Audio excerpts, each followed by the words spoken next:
At my daughter's wedding, there was no chair for me at the head table. Me, Aunt Teresa, 72, who had paid for every single dollar of this celebration, every flower, every plate, every glass of champagne, everything. And there I was, standing like an intruder at the wedding I myself had funded. Gabriella's approach with that fake smile I knew all too well. "Oops, Mom," she said, and her voice was loud enough for everyone to hear. "It looks like we forgot about you." And she laughed. "I'm so glad you're here. If you're watching this video, please hit like and subscribe to my channel and tell me in the comments where you're listening to my story of revenge from.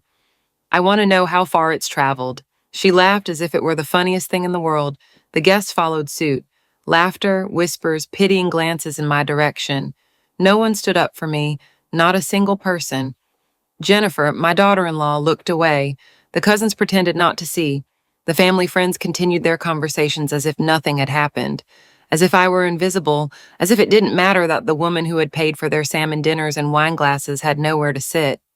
I remembered all the sacrifices then. I had sold my mother's jewelry to pay for the wedding dress. I had canceled my trip to Europe, a dream I'd held for 20 years, to cover the cost of the reception hall. I'd worked extra hours for months, sacrificing my health, my rest, everything, to give Gabriella the perfect wedding she wanted. "Mom, I want it to be magical," she had told me 6 months ago. "I want everyone to remember this wedding forever." And I, like the fool I'd always been, promised her it would be. I promised her she would have everything she dreamed of. Imported flowers, a professional band, the best catering in the city. Everything she asked for, I gave her. But when it was time for me to sit at the head table with the most important family, there was no room for me. They had put me at a table in the back, near the restrooms, next to distant acquaintances and people who barely knew who I was. I felt something break inside my chest. It wasn't just embarrassment. It was something deeper, more painful. The humiliation of a mother who has just discovered that to her own daughter, she's nothing more than a signed check. "Are you all right, ma'am?" a young waiter asked, noticing my distress, but I couldn't answer. The words were stuck in my throat. I didn't say anything, didn't scream, didn't make a scene. I simply turned around and walked out in silence. My heels echoed on the marble floor of the ballroom as I walked toward the door. No one followed me. No one asked if I was okay. No one seemed to care that I was leaving, but I had a power they didn't know about. I had the checks. When I reached my car, I took out my phone and called the bank. "I want to cancel all authorized payments for the wedding, Marquez," I said in a firm voice. "All of them, immediately." The employee confirmed that the cancellation had been processed. 6 checks, $60,000, all canceled. I drove home in silence, feeling a strange mix of pain and power. The streets looked blurry through my tears, but they weren't tears of sadness. They were tears of liberation. For the first time in years, I had done something for myself. Gabriella called me 3 hours later, hysterical. "Mom, what did you do? The planner says the checks were rejected. They're going to sue us. The vendors are furious." "You forgot about me," I replied hummingly. "I forgot about something too. But Mom, it was my wedding, my special day. And I was your mother, the one who paid for your special day. But apparently that wasn't enough to earn me a place at your table." I hung up the phone, and for the first time in years, I smiled. But the next day, something strange happened. I found an envelope under my door, an old yellowed envelope with my name written on it in handwriting I recognized immediately. The handwriting of my grandmother, Hannah, who had died 5 years ago. How had it gotten there? Why did it appear right now? My hands trembled as I opened it. Inside was a letter that began with words that made my blood run cold. "My dearest Teresa, if you are reading this, it means you have finally discovered the truth about your family. But there are things you still don't know, things Gabriella made me promise I would never tell you." The envelope contained something else, a small golden key with a number engraved on it. Tukas, a key, for what? And why had my grandmother kept secrets? What was it that Gabriella didn't want me to know? That night I couldn't sleep. The words of the letter swirled in my head like a whirlpool. The next morning I couldn't get that letter from Grandma Hannah out of my mind. Things Gabriella made me promise I would never tell you. What secrets had my own grandmother kept? Why had it appeared just now after the humiliation of the wedding? I decided to go to the town where I grew up, where Grandma Hannah had lived until her last days. I needed answers. I needed to understand what that golden key with the number 247 meant. The trip took 3 hours. 3 hours of silence, of landscapes that took me back to my childhood, of memories I thought I had forgotten. When I arrived in town, everything seemed smaller than I remembered. The old houses, the cobblestone streets, the aroma of freshly baked bread coming from the usual bakery. I parked in front of my grandmother's house. It was empty now, with the windows closed and the garden full of weeds. I just sat there in the car, looking at the house that had been my refuge when I was a little girl. My grandma Hannah had been the only person who had ever truly understood me, who had believed in me when no one else did. "Teresa?" a familiar voice called out. It was Norma, the next-door neighbor, coming out of her house with a broom in her hand. "Is that you? What a surprise to see you here." I got out of the car and walked toward her. Norma was 80, but she looked strong with those bright eyes that had always characterized her. "Hello, Norma. I came because I need to understand some things about my grandmother." "Oh, honey," Norma said, and I noticed something strange in her voice, as if she had been waiting for this conversation. Come in, come in. We have a lot to talk about." We went into her house. Everything smelled of cinnamon and coffee. Norma poured me a cup and sat down across from me. Her hands trembled slightly as she held her cup. "Your grandmother asked me to tell you the truth if you ever came here asking about her," Norma began, "especially if you came after Gabriella had hurt you." My skin tingled. "How did you know Gabriella had hurt me?" "Because your grandmother knew. Hannah knew exactly what your daughter was like, and she knew that someday she would make you suffer so much that you would have to come here looking for answers." Norma got up and went to an old dresser. She took out a wooden box that I recognized immediately. It was the box where my grandmother kept her most precious treasures. "This is yours, Teresa. It was always yours. But Gabriella came here when your grandmother was very sick, just a few weeks before she died.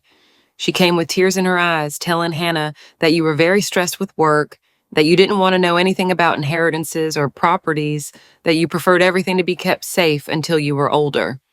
"What?" My voice came out as a whisper. "Gabriella talked to my grandmother without telling me anything?" "Yes, honey. And it wasn't just once. She came several times. Always with the same story, that you were very busy, that you didn't want to be bothered with inheritance matters, that it was better to wait."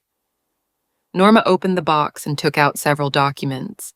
"Your grandmother had a house in the center of town, a big, beautiful house that had been in her family for generations. She also had savings, jewelry, and a small plot of land.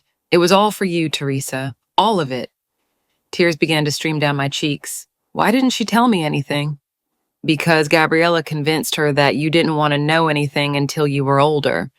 Hannah told me she had tried to call you several times, but Gabriella always answered the phone and told her you were asleep or sick, or that you didn't want to talk about those subjects." "That's a lie," I whispered. "Gabriella never told me my grandmother had called. She never told me anything about an inheritance." "I know, honey, your grandmother also started to suspect it toward the end.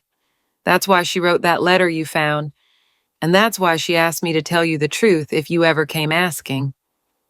Norma took more papers from the box. "Look, here are the deeds to the house. Here are the bank documents, and here—" She took out a letter with my name, written in my grandmother's handwriting. "This is what she really wanted to tell you." With trembling hands, I opened the letter. My grandmother's handwriting was weak, but the words were clear. "My dearest Teresa, if you are reading this, it means you have finally discovered that Gabriella prevented me from talking to you. Forgive me for being so naive. Forgive me for believing her false tears. The house in the center of town is yours. The savings are yours. Everything I have is yours, because you were the only one who truly loved me without expecting anything in return." "Your grandmother left very specific instructions," Norma continued. "If Gabriella tried to claim anything from the inheritance, I was to give you these documents and tell you the whole truth." "Gabriella knew about the inheritance?" "Of course she knew. That's why she came so many times. That's why she made sure you didn't talk to your grandmother. She wanted Hannah to die without having told you anything, so she could claim the inheritance as the only close family member. I felt a rage I had never felt before. It wasn't just for the humiliation of the wedding. It was for years of lies, of manipulation, of being kept away from my own grandmother when she needed me most. "There's something else," Norma said and took the last thing out of the box. It was an old cell phone, my grandmother's phone. "Your grandmother asked me to show you this." She turned on the phone and showed me the call log. There were dozens of calls to my number, all unanswered. Dates I remembered perfectly, days when I had waited for news from my grandmother, days when I had thought she no longer wanted to know anything about me. "Gabriella would answer and tell her you were busy," Norma explained, "that you didn't want to talk. Your grandmother died thinking you had abandoned her, Teresa. She died believing you didn't care. I couldn't hold back the tears anymore. I cried for my grandmother, for the lost years, for all the conversations we never had. I cried for my own daughter's manipulation, for having been so blind for so many years. Where is the house?" I asked when I could speak again. "3 blocks from here. The golden key you found is the key to the front door. Your grandmother kept it for you all these years." I walked toward my grandmother's house with trembling legs and a racing heart.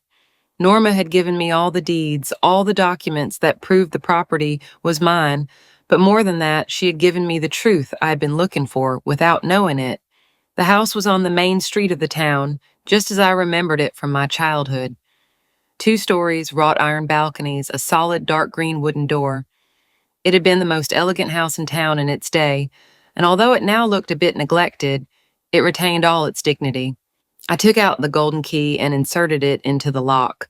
The sound of the metal turning immediately transported me back to when I was a little girl and would visit my grandmother on weekends. I pushed the door open and went inside. The air smelled of dust, of time standing still, but it also smelled of my grandmother, of the dried flowers she always had in vases, of the wax she used on the furniture, of that soft perfume that had been a part of her. I walked through the living room, touching the furniture, the photographs, the objects that had been waiting for me for 5 years. On the dining room table, I found another letter with my name on it. This time the handwriting was firmer, as if she had written it before she got sick. "Teresa, if you are reading this letter in this house, it means you finally learned the truth about Gabriella. I know it must hurt you very much, my child. I know it must be difficult to accept that your own daughter lied to you for so long, but I want you to know that it was not your fault. You were a wonderful mother, too good, maybe too generous. This house is yours, as it should have been from the beginning. But more than the house, I want to give you something more valuable, the certainty that you were loved. I loved you from the day you were born until the day I died. And although Gabriella prevented me from talking to you in the end, I never stopped thinking about you, hoping that someday you would come looking for me. Use this house, Teresa. Do something beautiful with it. Do something that makes you happy, and don't let Gabriella take any more years of your life. We already lost too much time because of her lies." I went up the stairs to the second floor. My grandmother's bedroom was exactly as I remembered it. The bed with the floral comforter, the vanity with its perfume bottles, the chair where she sat to knit in the afternoons, and on the wall, dozens of photographs of me from when I was a child, from my graduation, from my wedding, from when Gabriella was born, all the photos I had sent her over the years. But what impacted me the most was finding an entire album dedicated to me. Pages and pages of newspaper clippings where my name appeared for some work achievement, photographs I didn't even know she had, letters I had written to her when I was young. My grandmother had kept every piece of my life, every important moment, every memory, and I had believed she had forgotten about me. I went back down to the living room and called Norma. "Could you come over for a moment? I need to ask you something." Norma arrived in 5 minutes as if she had been waiting for my call. "How many times did Gabriella come to see my grandmother?" I asked her. "Many times, especially during the last year. She always said she was coming to take care of her, to make sure she was okay. But your grandmother told me that she was actually coming to ask her about properties, about money, about what she planned to do with her things." My grandmother suspected something toward the end. "Yes, she told me that Gabriella asked very specific questions about the inheritance. but that when she mentioned your name, Gabriella always had an excuse to explain why you couldn't come or why you didn't want to talk about the subject. What kind of excuses? That you were very stressed with work, that you had financial problems and didn't want your grandmother to worry, that you preferred her to enjoy her things without thinking about inheritances. She always sounded very convincing, very concerned about you. I sat on my grandmother's couch, the same one I had sat on thousands of times when I was a child. And my grandmother believed her at first? Yes, Gabriella cried a lot. She said she was very worried about you, that she didn't want you to feel pressured. But then your grandmother started to notice strange things. What things? That when she called your house, Gabriella always answered and you were never available. That when she asked about specific dates to visit you, Gabriella always said they were complicated dates. That when your grandmother suggested that maybe it was better for them to talk directly, Gabriella got very nervous. Why didn't she try to find me another way? She tried, honey. She came to the city several times, but Gabriella always intercepted her. She told her she had arrived at a bad time, that you were sick, that it was better for her to come back another day. Your grandmother was already very old, Teresa. She no longer had the strength to insist. I felt a rage that burned inside me. It wasn't just about the inheritance, it was about all the moments I had lost with my grandmother.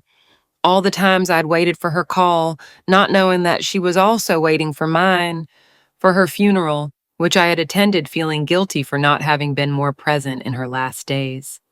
There's something else you should know, Norma said, and her voice became more serious.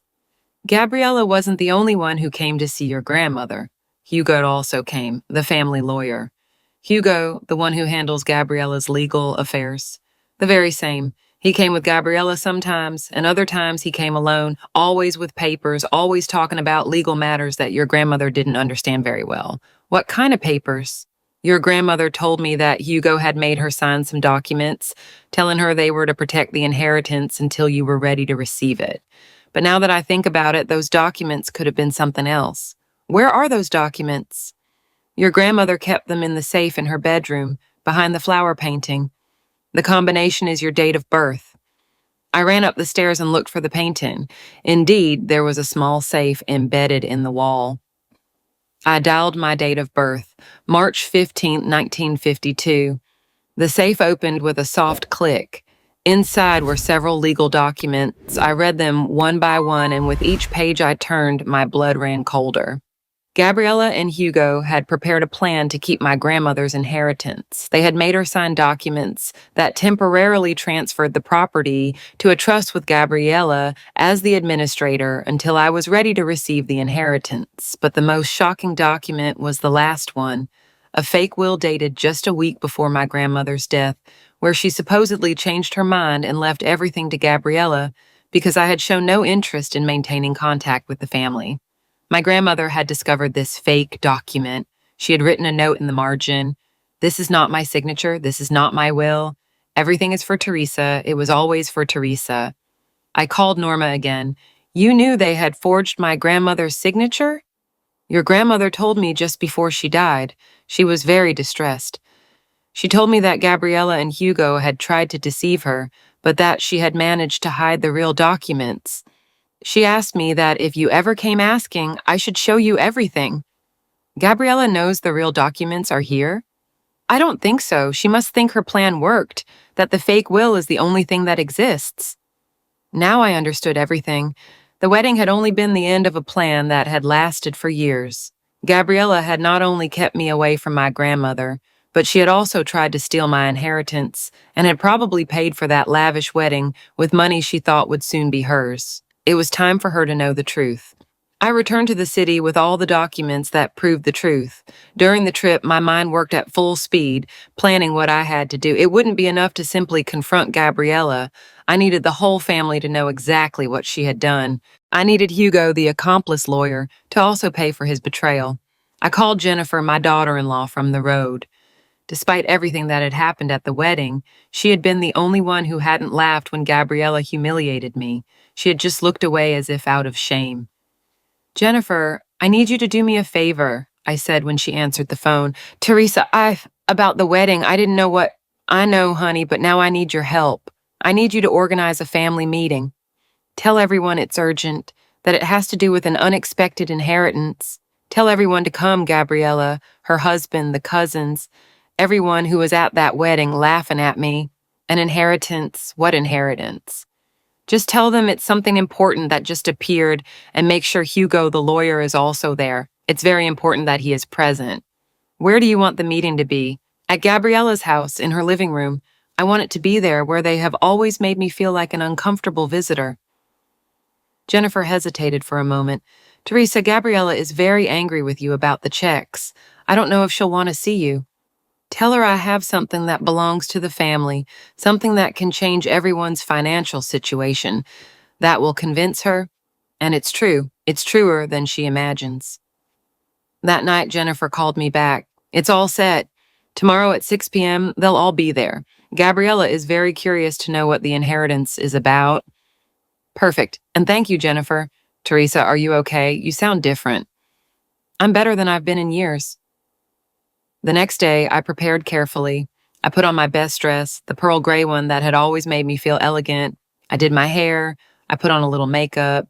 I wanted to look dignified, strong, not like the humiliated woman who had left that wedding.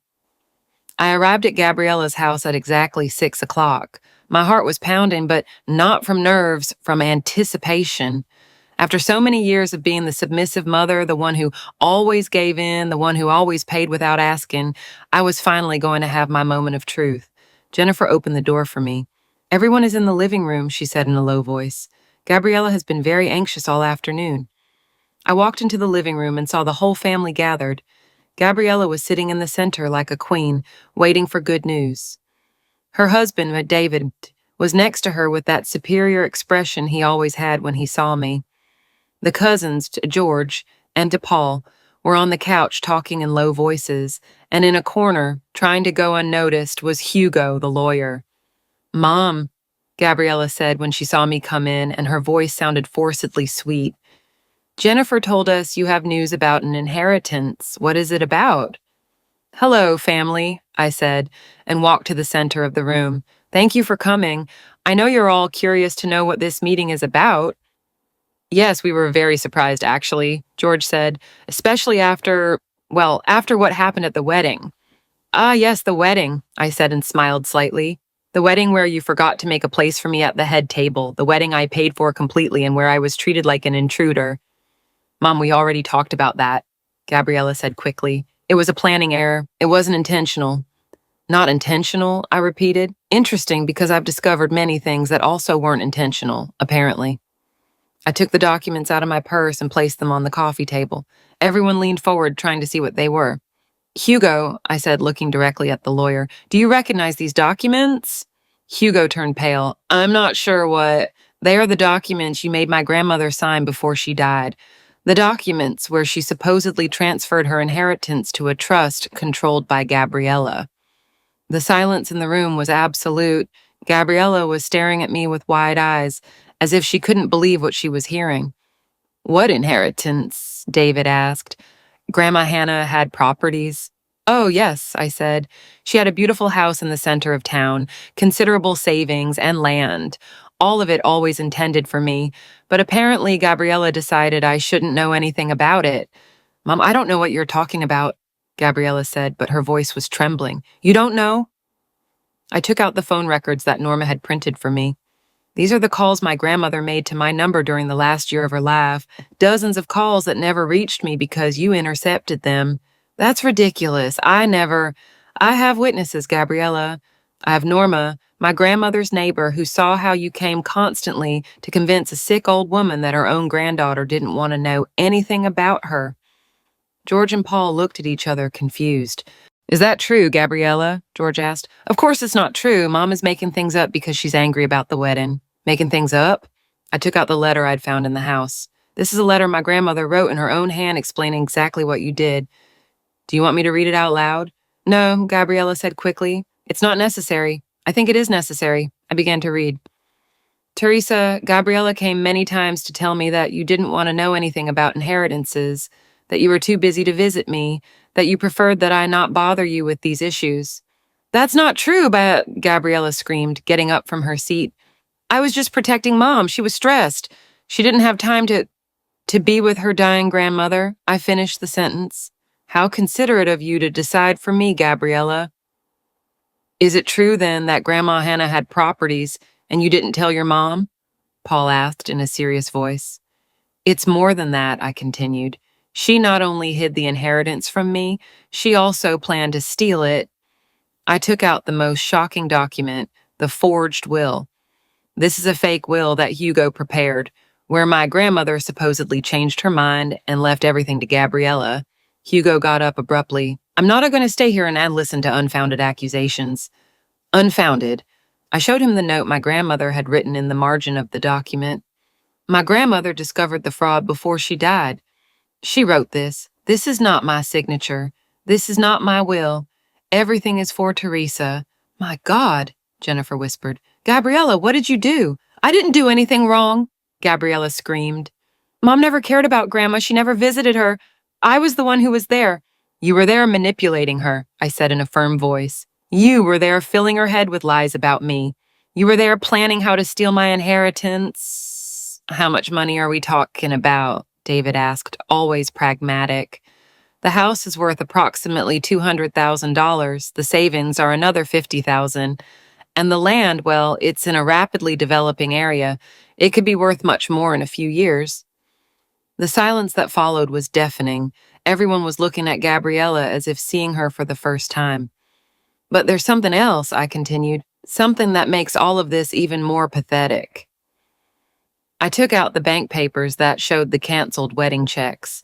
Do you know what money Gabriella thought she was going to use to pay for this lavish wedding?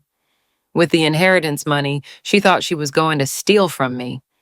That's why she dared to humiliate me that way, because she thought she would soon have enough money to never need me again. Gabriella collapsed onto the sofa as if all her strength had been drained. Her face had gone from the red of indignation to the white of terror. David was looking at her with an expression I had never seen on him, pure contempt. Is that true, Gabriella? David asked in an icy voice. You planned the wedding counting on money that wasn't yours? I thought, Gabriella stammered, searching for the words. I thought Grandma had died without leaving a clear will and that as a family, As a family, I repeated, while you were keeping me away from my own grandmother, while you were lying to a sick old woman about her own granddaughter? George got up and walked toward Hugo, who was still trying to sneak toward the door. You lawyer, you knew the will was fake. Hugo stopped. I acted according to my client's instructions. Gabriella assured me that nothing, Paul shouted. You forged an old woman's signature. That's a crime. I didn't forge anything, Hugo said, but his voice was trembling. Gabriella told me that her mother had verbally expressed the desire to... I interrupted him with a glacial voice. I have my grandmother's real signature on dozens of documents, and I have handwriting experts who can prove that the signature on your fake will does not match. Do you really want to keep lying? Hugo looked at Gabriella, hoping she would say something in his defense, but my daughter was buried in the sofa, crying silently. Furthermore, I continued, I have something else that I think you will all be interested in. I took out my phone and played a recording. It was the voice of Norma, my grandmother's neighbor, relating everything she had witnessed over the last few years. Gabriella came very often, Norma's voice said from the phone, always asking about the properties, about the money, about what Hannah was going to do with her things. And when Hannah mentioned Teresa, Gabriella always had an excuse to explain why Teresa couldn't come or didn't want to talk about the subject. And then there's this. And yeah, didn't. And sayings, I added, taking out another recording. This is Hugo talking to Gabriella 6 months ago when they thought no one was listening. Hugo's voice was clearly heard. If your mother never finds out about the inheritance, the plan works perfectly. The will I prepared is convincing enough. We just have to make sure she doesn't have contact with your grandmother until it's too late. And Gabriella's voice responded, Don't worry. Mom is so busy with work that she doesn't even ask about Grandma, and if she does, I'll tell her she's fine, that she doesn't want visitors. The silence in the room was deafening. Jennifer had her hands covering her mouth as if she couldn't believe what she was hearing. George and Paul were looking at Gabriella with a mixture of shock and disgust. My God, Gabriella, Jennifer whispered. How could you do that? You don't understand. Gabriella finally exploded. Mom has money. She has her job, her house, her savings. I needed that money more than she did. I have children to support, a life to sustain. Children? I said, and my voice was so cold that even I was surprised. The children for whom I paid private school tuition, the children for whom I bought clothes, toys, books, the children to whom I gave money for their birthdays, for their Christmases, for every whim they had. That's different. No, Gabriella, it's not different. It's exactly the same. You have always lived off my money, my generosity, my unconditional love, and when you had the opportunity to steal more from me, you took it without hesitation. David got up and walked to the window, turning his back on everyone. This is a disaster, he murmured. A complete disaster. Dad? A voice said from the doorway. It was Lazarus, Gabriella's eldest son, who had arrived without anyone noticing. What's going on here? Lazarus was 25 and had always been my favorite grandson. He was intelligent, hardworking, and unlike his mother, he had solid principles. Lazarus, I said, and my voice softened when I saw him. Your mother and I were having a family conversation. I heard screaming from outside, Lazarus said, looking at his mother with concern. Mom, are you okay? Lazarus, Gabriella said, wiping away her tears. Tell your grandmother that I just wanted to protect her. Tell her I never wanted to hurt her. Lazarus looked at me, confused. Grandma, what are they talking about?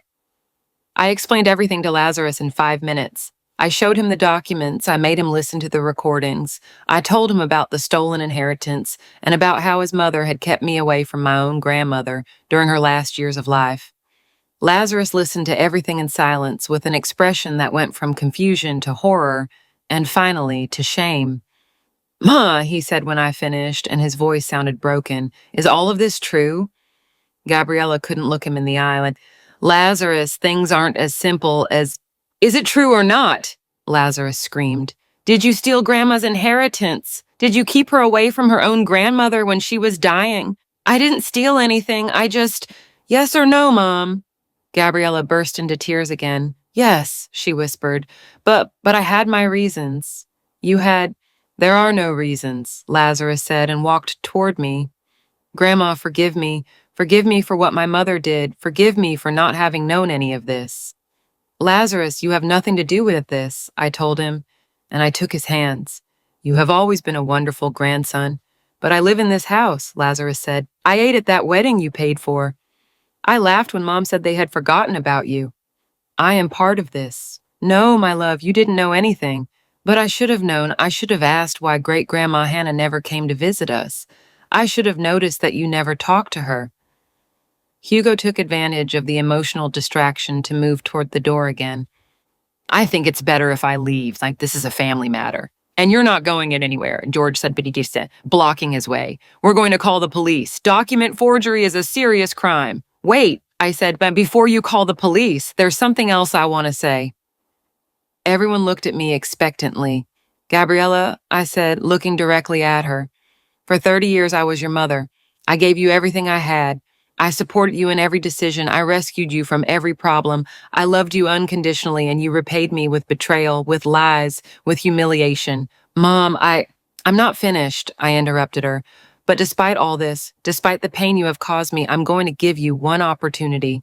Only one. What kind of opportunity? David asked. The opportunity to do the right thing, to publicly confess what you did, to truly ask for my forgiveness, not because you were caught, but because you genuinely regret it, and to work to repair the damage you caused. And if she doesn't, Paul asked, then Hugo and she will face criminal charges for documented forgery and fraud, and I will make sure everyone knows exactly what kind of person my daughter is. Gabriella looked at me with tear-filled eyes. And if I accept? If I do what you ask? Then we will find a way to move forward, not like before, because that will never be possible again. But maybe we can find a new way to be a family. Gabriella looked at me for a long moment, tears streaming down her cheeks.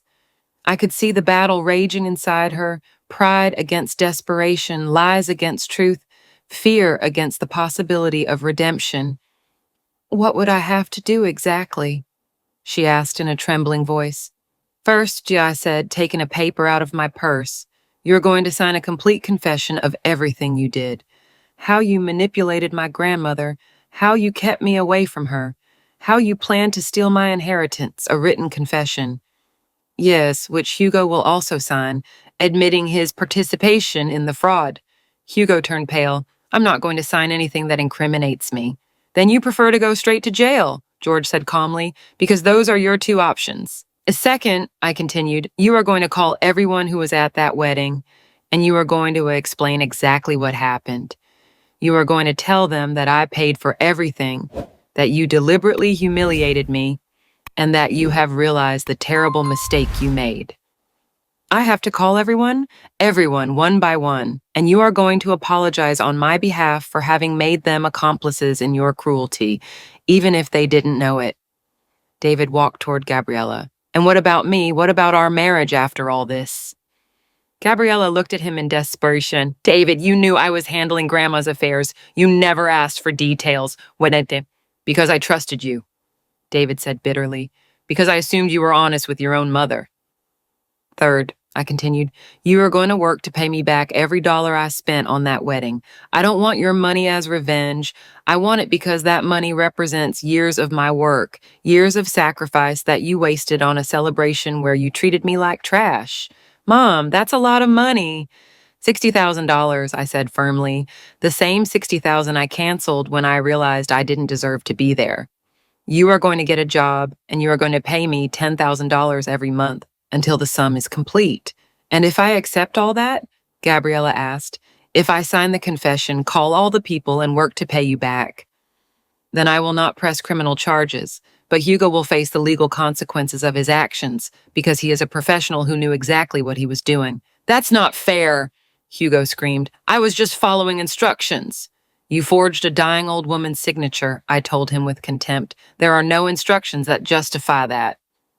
Lazarus walked toward his mother. Mom, accept now before it's too late. But Lazarus, the money, how am I going to get so much money? By working, Lazarus said firmly, like everyone else does, like Grandma has done all her life to support us.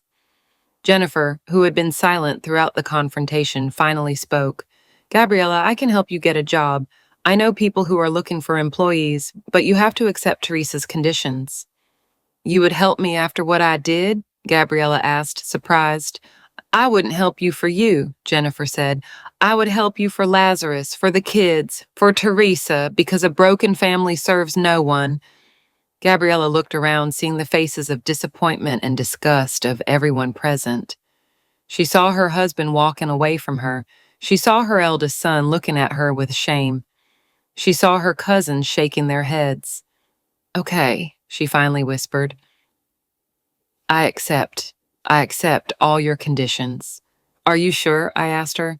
Because there's no turning back. If you sign that confession and then don't comply with the rest, I'm going straight to the police. I'm sure. I took out the confession I'd prepared that morning, waiting for this moment. I handed it to her along with a pen. Read every word before you sign, I told her. Make sure you understand exactly what you're admitting. Gabriella read the document in silence. It was a detailed text that explained how she had manipulated my grandmother, how she had intercepted the phone calls, how she had lied about my supposed lack of interest in the inheritance, and how she had conspired with Hugo to forge a will. This makes me look very bad, Gabriella said after reading. It makes you look exactly as you are, I replied. The question is whether you are willing to sign and start changing, or if you prefer a judge to read a much worse version in court. Gabriella signed the document with a trembling hand. Now, Hugo, I said, extending another confession to the lawyer. I'm not going to sign that, Hugo said, backing away. Then, George, call the police, I said calmly. George took out his phone. What's the number for emergency services? Wait, Hugo shouted. Okay, I'll sign. Hugo read his confession and signed it as well, although he looked as if he were signing his own death sentence. Perfect, I said, putting both documents in my purse. Now comes the hardest part, Gabriella. You're going to call every person who was at that wedding, and you're going to explain the truth. Right now, starting with Aunt Norma, the godmother. I want the whole family to know exactly what happened. Gabriella took out her phone with trembling hands and dialed the godmother's number. Aunt Norma, it's Gabriella. Yes, about the wedding. No, I'm not okay. I need to tell you something very important. Over the next hour, Gabriella made call after call. To each person, she told the same story, that I had paid for the entire wedding, that she had deliberately humiliated me, that she had realized the terrible mistake she had made, and that she was publicly asking for my forgiveness. The reactions were varied. Some were angry with Gabriella, others expressed their support for me, some simply didn't know what to say, but everyone understood the message. Teresa had been unfairly treated and deserved respect. When Gabriella finished making all the calls, she was exhausted, and her eyes were swollen from crying so much. Is that it? She asked. For now, yes, I told her. Tomorrow you start looking for a job. And every month without fail, you're going to give me $10,000 until you complete the $60,000 I spent on your wedding. And after that? After you pay for everything and have complied with everything I've asked, after that, we'll see if you've really learned the lesson. We'll see if you've understood what it means to respect your mother. And maybe, just maybe, we can start to rebuild some kind of relationship, but it will never be like before. No, Gabriella, it will never be like before, because before I was a blind mother who gave you everything without questioning anything. Now I am a woman who knows your true character and who is going to protect herself. Lazarus walked up to me. Grandma, can I come visit you? Can I see Great-Grandma's house? Of course, my love, I said, hugging him. In fact, I'm thinking of turning that house into something special. Something that honors your great-grandmother's memory and that helps other people. What kind of thing? A community center. Maybe a place where older people can meet, where young people can learn trades, where families can heal. That sounds beautiful, Grandma.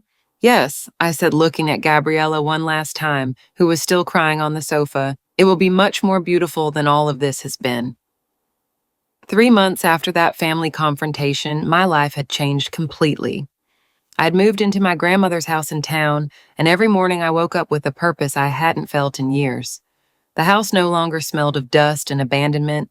Now it smelled of freshly brewed coffee, fresh flowers, and that special energy that comes when a place comes back to life. I had started converting the ground floor into a community center, just as I had told Lazarus. The large living room had been transformed into a space where the ladies of the town came to knit and chat in the afternoons. The dining room was now a classroom where young people learned carpentry and sewing. And the kitchen, that kitchen where my grandmother had prepared so many delicious meals, had become the heart of everything, where we prepared community lunches every Sunday.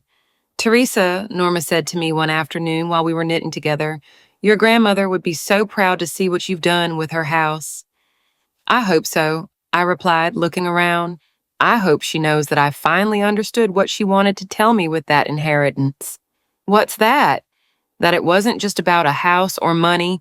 It was about finding my place in the world, my true place, not the place others decided I should occupy. Lazarus came to visit me every weekend. He had gotten a job in the city, but he said that the days he spent with me in town were the only ones where he truly felt at peace. Together, we had fixed the garden, painted the walls, and restored my grandmother's furniture. Grandma, he said to me one Saturday while varnishing an antique table, how is Mom?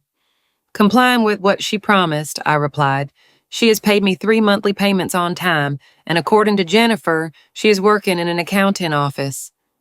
Have you seen her? No, I prefer to keep my distance for now. I need time to heal, Lazarus. I need time to discover who I am when I'm not being the mother who always says yes to everything. And who are you? I smiled, running my hand over the smooth surface of the newly varnished table. I'm someone who has a lot to offer. I'm someone who can create beautiful things, who can help other people, who can be happy by herself. The community center had started to attract people from neighboring towns. Women who had lost their husbands and felt lonely came, young people who needed to learn trades, families who were looking for a place where their children could play while they worked on community projects. One of the people who had impacted me the most was patient Jane, a 60-year-old woman who had arrived a month ago.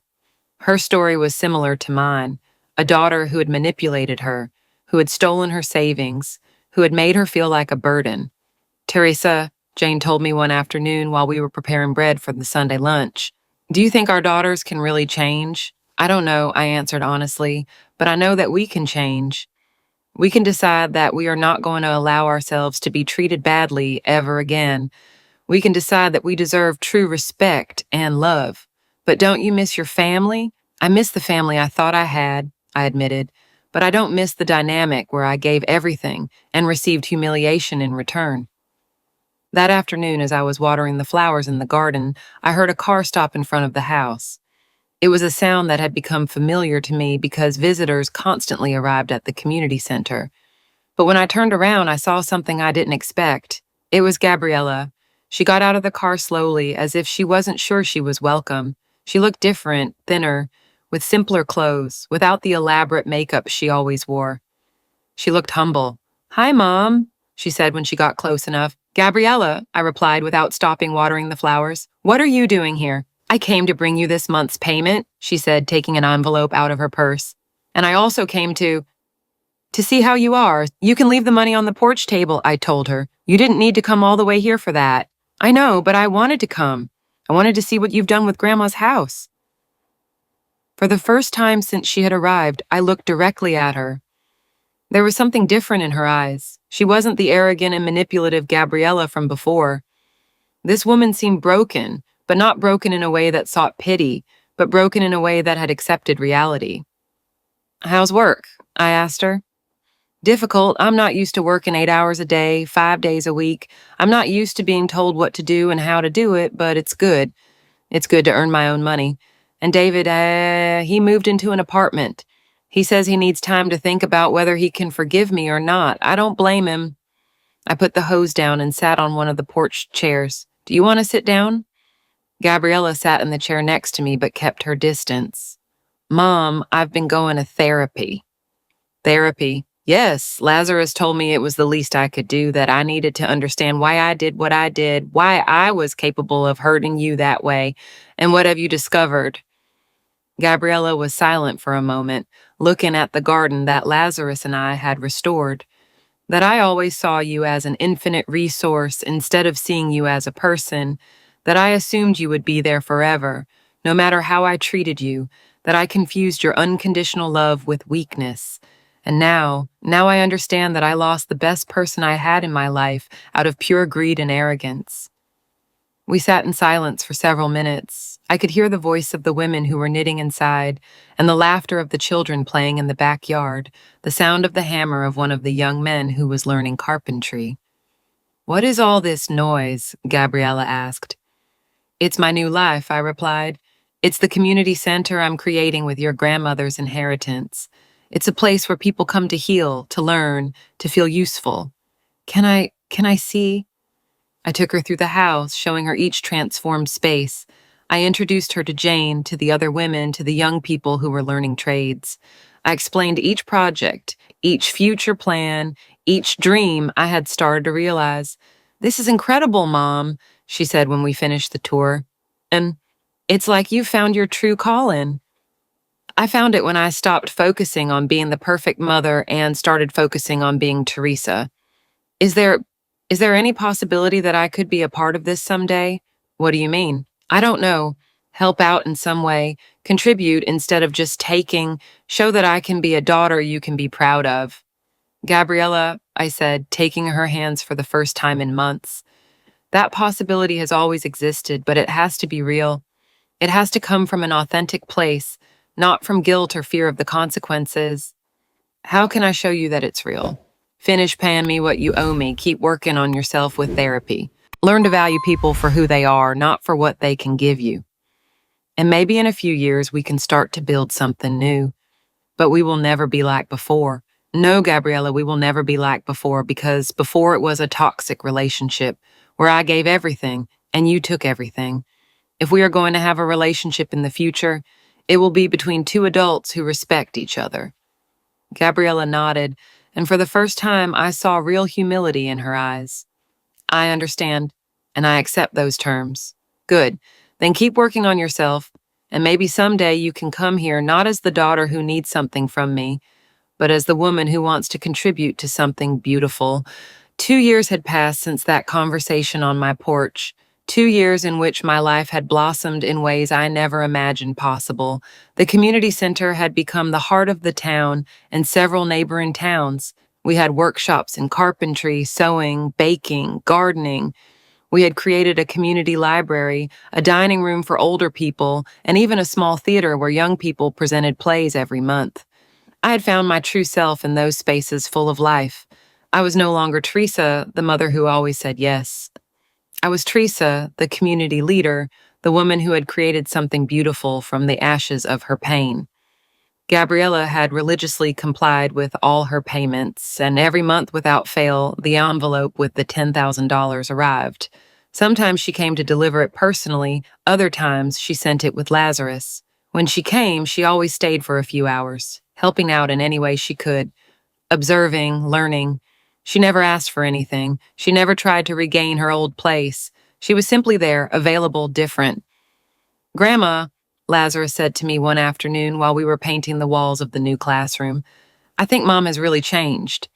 "You think so?" I asked without stopping painting. "Yes, she's been living alone for these 2 years. She works, she goes to therapy, and at night she's studying accounting to improve at her job. She's not the same person who humiliated you at that wedding." Real change takes time, Lazarus, and it has to be proven, not just during the easy moments, but during the difficult moments. What do you mean? I mean that it's easy to behave well when you've lost everything and you're trying to get it back. The real test is how you behave when you no longer need anything from the other person. That afternoon, as I was closing the community center, I saw a familiar car approaching. It was Gabriella, but this time she wasn't alone. She was accompanied by an older woman I didn't recognize. "Hi, Mom," Gabriella greeted me when she got close. "I'd like you to meet Eliza. She's my supervisor at work." Eliza was a woman in her 50s with gray hair and a warm smile. "It's a pleasure to meet you, Teresa. Gabriella has told me a lot about you and this wonderful place you've created." "It's a pleasure to meet you, Eliza. To what do I owe the honor of your visit?" "Well," Eliza said, looking at Gabriella, "I've come for a proposal that Gabriella wants to make to you." "A proposal?" Gabriella took a deep breath before speaking. "Mom, I've been saving money for these 2 years. In addition to the payments I make to you, I've been saving everything I can, and I want to do something with those savings." "What do you want to do?" "I want to donate that money to the community center.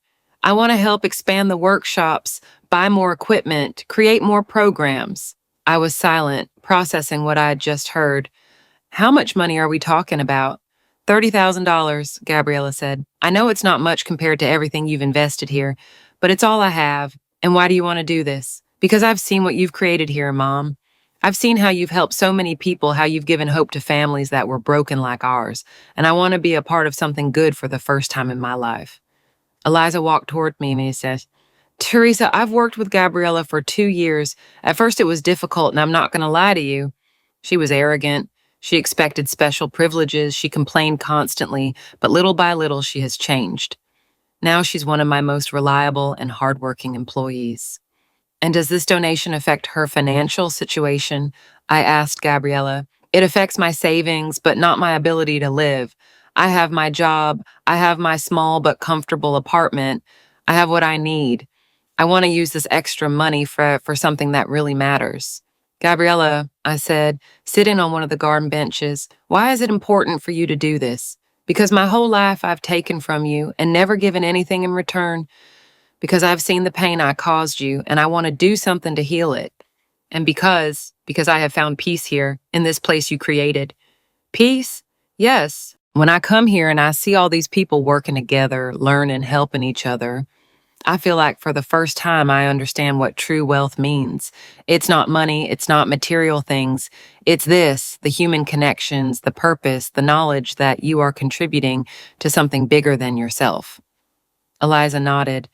"Gabriella has told me everything that happened between you, and although I can't excuse what she did, I can testify that the woman I know now is very different from the person she described to me." "In what sense?" "The Gabriella I know now arrives at work early, stays late when necessary, helps her colleagues without being asked, and never speaks ill of anyone. She has learned to work in a team, to be humble, to value the opportunities she has." I looked at my daughter, trying to see beyond the words, trying to understand if this change was real or another sophisticated manipulation. Gabriella, I said finally, if I accept your donation, it doesn't mean we automatically go back to the relationship we had before. I understand, and it also doesn't mean I completely trust you yet. I understand that too. So why do you want to do it? Because it's the right thing to do, because I want to show, even with small actions, that I have learned the value of giving without expecting anything in return, just as you did for so many years with me. And what do you hope will happen after this? Nothing, Gabriella said, and her voice sounded sincere. I don't expect you to forgive me immediately. I don't expect us to go back to being like before. I just hope to be able to continue being a part of your life in some small way, in some way that doesn't cause you pain. Eliza came closer and put her hand on my shoulder. Teresa, I don't know the whole story between you, but I do know that forgiveness is a process, and sometimes allowing someone to contribute to something good is part of that process. That night, after Gabriella and Eliza left, I sat in the garden thinking about everything I'd heard. Jane, my friend from the community center, sat down next to me.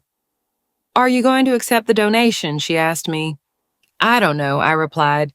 Part of me wants to accept it because we could really do a lot of good with that money, but another part of me is afraid that it's another manipulation.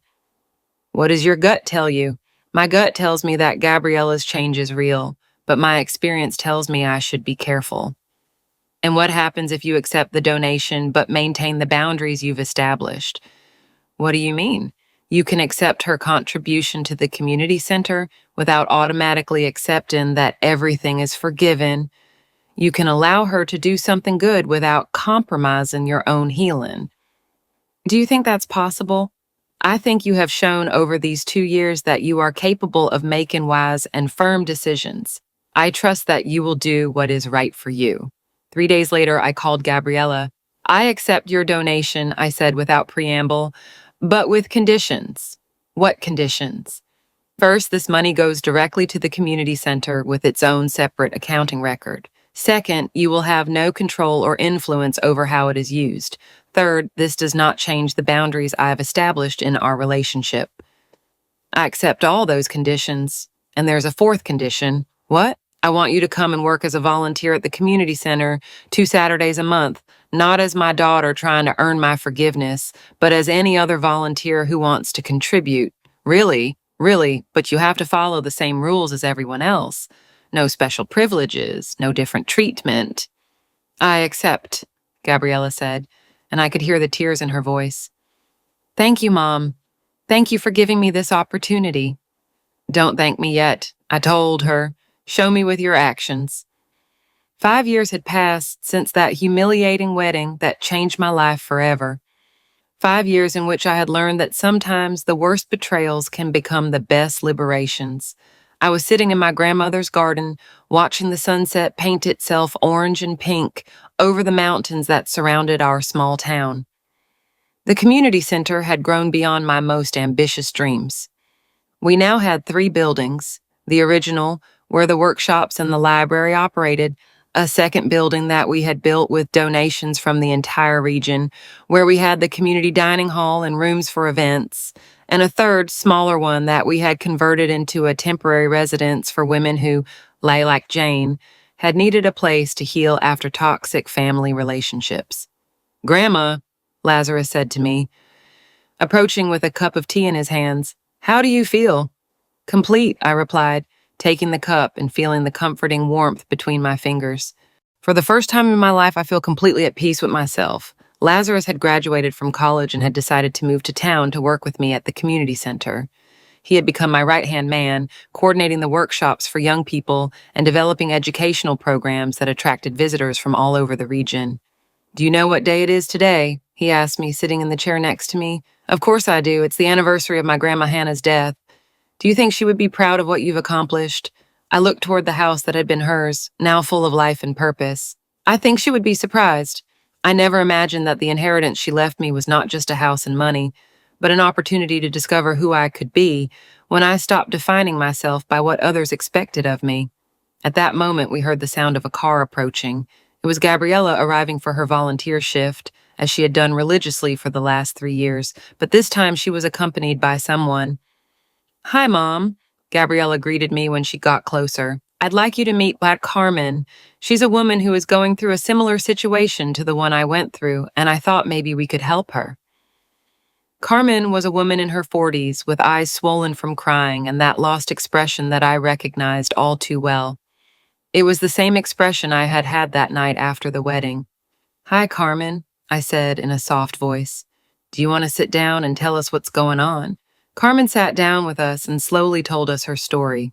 Her son had stolen her savings, had convinced her to sign documents she didn't understand, and had finally kicked her out of her own house.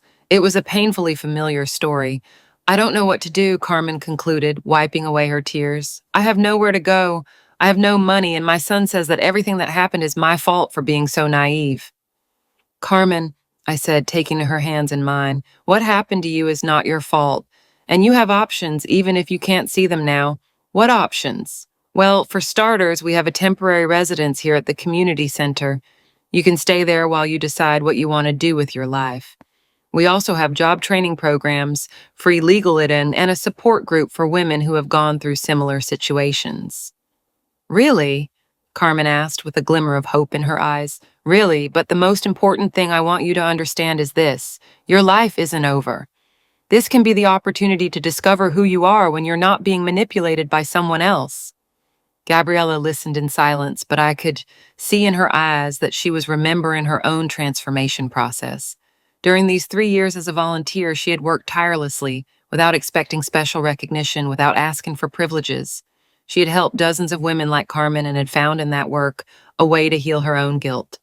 Carmen, Gabriella said softly, and I was the daughter who betrayed her mother.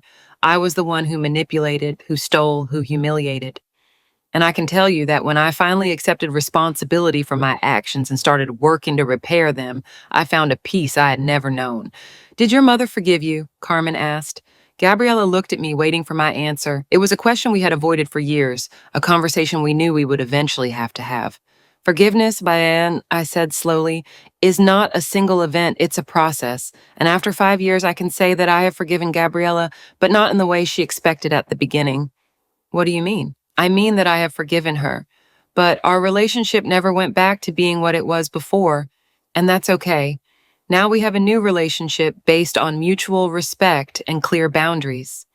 She is no longer the daughter who can ask me for anything, and I am no longer the mother who says yes to everything. And does that work? Carmen asked. It works better than before, Gabriella replied, because now when we talk, it's between two adults who respect each other. When I work here as a volunteer, it's because I want to contribute, not because I need something. When we spend time together, it's because we both choose to. And the rest of your family? Carmen asked Gabriella. David and I got divorced, Gabriella replied. He couldn't get over what I did, but now we have a cordial relationship as co-parents. My other children had to process their own disappointment with me, but little by little, we have been rebuilding trust. Lazarus smiled. I can say that now I have my real mom, not the manipulative version that was there before, and I have my grandmother, who is no longer the silent victim, but a strong woman who has created something beautiful. Carmen looked at all of us with an expression of awe. Is it possible to get out of this? Is it possible to be happy again after your own family betrays you? Carmen, I said, getting up and walking to the edge of the garden, where I could see the entire community center bustling with activity. Not only is it possible to get out of this, it's possible to discover that your real life was waiting for you on the other side of the pain. What do you mean? I mean that if my daughter hadn't humiliated me at that wedding, I would never have canceled those checks. If I had never canceled those checks, I would never have found my grandmother's letter. If I had never found that letter, I would never have discovered Gabriella's betrayal. And if I had never discovered that betrayal, I would never have inherited this house or created this community center. So, are you grateful for what happened? I'm grateful for having found my strength. I'm grateful for having learned my worth. I'm grateful for having discovered that I could be happy by myself without defining myself by what others needed from me. The sun was setting completely now, painting the sky a deep purple. The lights of the community center began to turn on, and I could hear the voice of the people who were preparing for that night's event, a theatrical performance that the young people had been rehearsing for months. Carmenade, I said, turning back to her.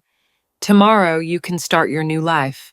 You can stay in our residence. You can join our workshops. You can be part of our extended family. But the most important decision you have to make is this. Are you going to continue being the victim of what was done to you, or are you going to become the hero of your own story? Carmen was silent for a moment, looking at the lights of the community center, listening to the laughter coming from inside. Finally, she took a deep breath and said, I want to be the hero. Perfect, I said, smiling. Then welcome to your new life.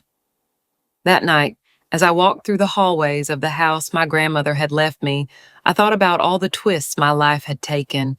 I thought about the woman I had been, submissive, always compliant, always giving without receiving, and I thought about the woman I was now, strong, independent, surrounded by a chosen family that valued me for who I was, not for what I could give them. I stopped in front of the portrait of my Grandma Hannah that hung in the main living room. Thank you, I whispered to her. Thank you for teaching me that a legacy is not a monument, it's a map. And as the lights of the community center shone in the night, illuminating the faces of all the people who had found hope within these walls, I knew that I had found my true home, not in a place, but in a purpose. Not in being needed, but in being useful. Not in giving without limits, but in giving with wisdom. At 77 years old, I had finally learned that true love is not sacrificing yourself until you disappear. True love is blossoming so completely that you inspire others to do the same. Did you enjoy my story? From which city are you listening? Let's meet in the comments. I'm really looking forward to hearing your thoughts. If you like the story, you can support me by sending a super thanks, which helps me continue bringing you more stories. Thank you sincerely for your kind support. On the screen, you'll find 2 more life stories that I highly recommend. There is so much more waiting for you on my channel. Don't forget to subscribe. See you in the next life story.